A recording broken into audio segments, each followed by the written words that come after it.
pour aller plus loin avec les nombres complexes, je te propose de voir ensemble les racines énièmes de l'unité. Alors, on va commencer par la définition. On va appeler racine énième de l'unité tout simplement tout nombre complexe z qui va vérifier z puissance n est égal à 1.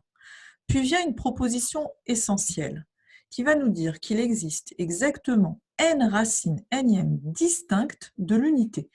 Dit autrement, ça veut dire que l'équation z puissance n est égale à 1 va admettre exactement n solutions distinctes, et on nous les donne, ces solutions distinctes, puisque ce sont les nombres qu'on a appelés ici wk, qui sont les exponentielles de ik pi sur n pour k variant de 0 à n-1. On nous propose donc bien n solutions distinctes.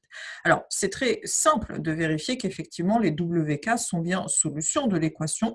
Il me suffit pour cela de calculer wk puissance n et de vérifier que ça fait bien 1. Donc ceci ne pose pas de problème. Est-ce que ce sont bien les seules solutions?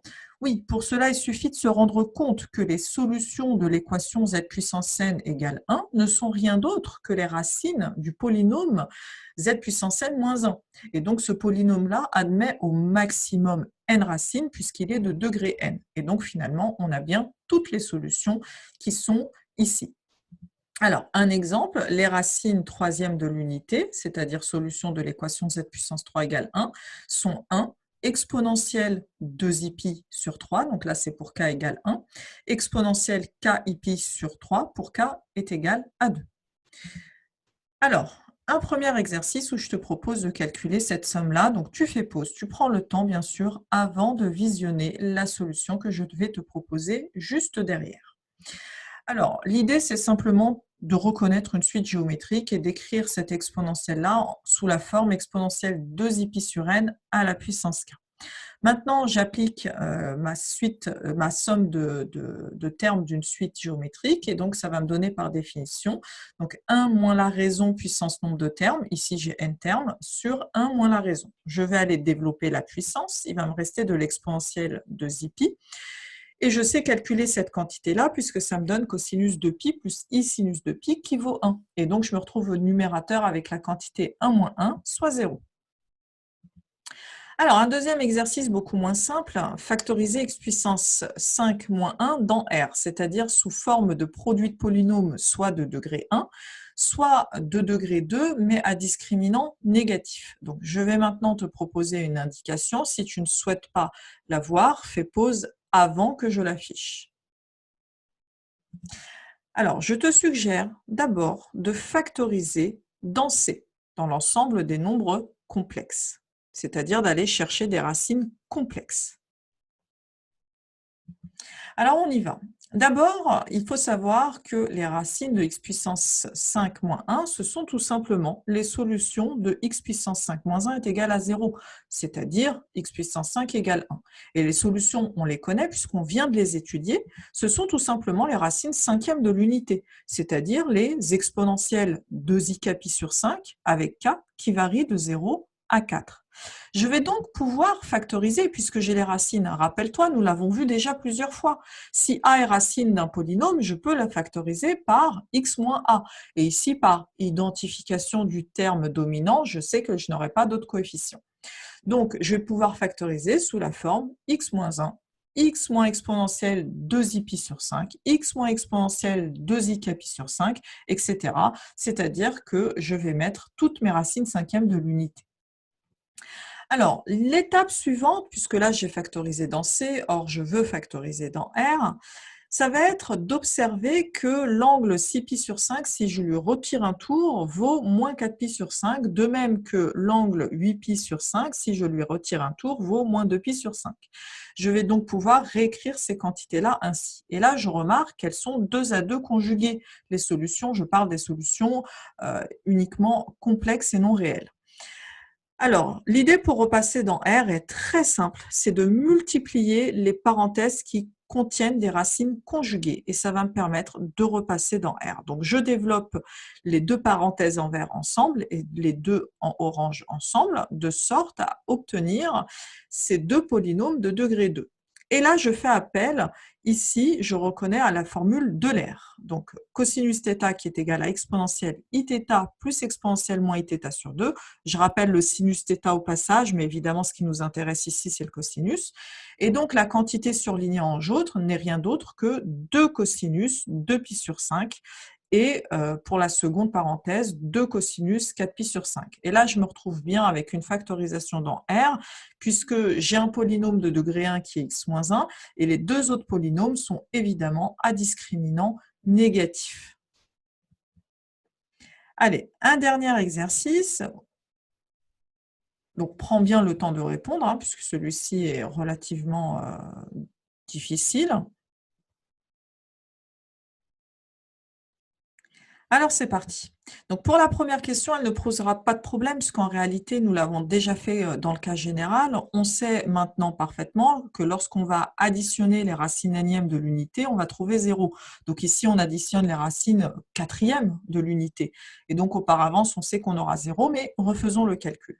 Donc, je l'écris simplement sous forme de puissance k pour reconnaître une suite géométrique de raisons exponentielles de pi sur 5. J'applique ma formule, 1 moins la raison puissance nombre de termes sur 1 moins la raison. Et j'obtiens donc 1 moins exponentielle 2pi au numérateur, soit 1 moins 1 qui fait 0. La question numéro 2, en déduire un polynôme en z dont exponentielle 2pi sur 5 est solution. Alors, je repars de l'égalité qu'on a prouvée à la question 1, et je vais simplement aller développer cette somme-là sous forme d'addition. Et donc, je reconnais que j'ai des puissances évidemment de 2pi sur 5. Donc 1 plus exponentielle 2pi sur 5, puis la même raison au carré, etc., jusqu'à la puissance 4. Et donc, finalement, je constate que exponentielle 2pi sur 5 est racine du polynôme z puissance 4 plus z puissance 3 plus z carré plus z plus 1, et donc solution de l'équation est égale à 0. Dans le polynôme précédent, on va poser un changement de variable pour nous aider à le résoudre, qui est un changement de variable dissymétrique. On pose x égale z plus 1 sur z. Alors, la première chose qu'on va faire, ça va être de regarder à quoi vont ressembler le x carré, puisqu'évidemment, j'ai bien vu que dans mon équation, j'ai du z au carré, voire même des puissances supérieures. Donc, je constate que ça me fait du z au carré plus 1 sur z2 plus 2. Je vais donc tenter de faire apparaître ces quantités-là dans cette égalité-là. Et pour ça, c'est très simple. Je vois qu'il y a une certaine symétrie. Je veux faire apparaître du z au carré, mais aussi du 1 sur z au carré, du z, mais aussi du 1 sur z. Il suffit donc de mettre en facteur du z au carré. Alors, je peux parfaitement simplifier par z au carré et même le mettre en facteur. Pourquoi? Parce que z n'est pas solution de l'équation. Si je remplace z par 0, je n'obtiens pas 0 égale à 0, mais 1 est égal à 0. Et donc, puisque z n'est pas nul, je peux simplifier par z au carré. Donc, à ce stade-là, je reconnais, ou presque, le x au carré. Il me suffit simplement de faire un petit jeu d'écriture, puisque dans les x au carré, c'est la quantité plus 2 qui apparaît. Moi, j'ai simplement du plus 1 que je vais écrire en plus 2 moins 1. Et donc, maintenant, je peux faire mon changement de variable et passer en x, puisque ça sera équivalent à x au carré plus x moins 1 est égal à 0. La question suivante, je vais commencer par résoudre, évidemment, l'équation équivalente que j'ai obtenue, soit x au carré plus x moins 1. Donc, je passe par le delta, puisque c'est un polynôme du second degré, pour obtenir les deux racines qui sont moins 1 plus racine de 5 sur 2, moins 1 moins racine de 5 sur 2. Je vais repasser avec l'inconnu z. Alors, le i.e, c'est l'abréviation de idest, qui veut dire c'est-à-dire. Donc, c'est-à-dire z plus 1 sur z égale moins 1 plus racine de 5 sur 2, ou moins 1 moins racine de 5 sur 2. Alors, puisque tout à l'heure, nous avons vu que l'exponentielle, justement, 2pi sur 5 était solution de cette équation-là, ça veut justement dire que exponentielle 2pi sur 5 plus 1 sur exponentielle 2pi sur 5 vaut moins 1 plus racine de 5 sur 2, ou alors moins 1 moins racine de 5 sur 2. Mais voilà, la deuxième égalité n'est pas possible, puisque je constate que le membre de gauche est strictement positif, tandis que le membre de droite est, lui, strictement négatif. Donc, il me reste finalement la première égalité, qui me donne que finalement exponentielle 2pi sur 5 plus exponentielle moins 2pi sur 5 vaut moins a plus racine de 5 sur 2. Là, je reconnais bien sûr la formule d'Euler que je peux appliquer, et ça me donne le cosinus de pi sur 5 qui vaut moins 1 1 plus racine de 5 sur 4. Donc, j'ai divisé par 2, puisqu'à gauche, j'avais 2 fois le cosinus si je remplace grâce à la formule de l'air. Bien, il ne me reste plus qu'à en déduire celle de cosinus pi sur 5. Et là, je n'ai qu'à utiliser ma formule de duplication qu'on était censé, rappelle-toi, connaître par cœur.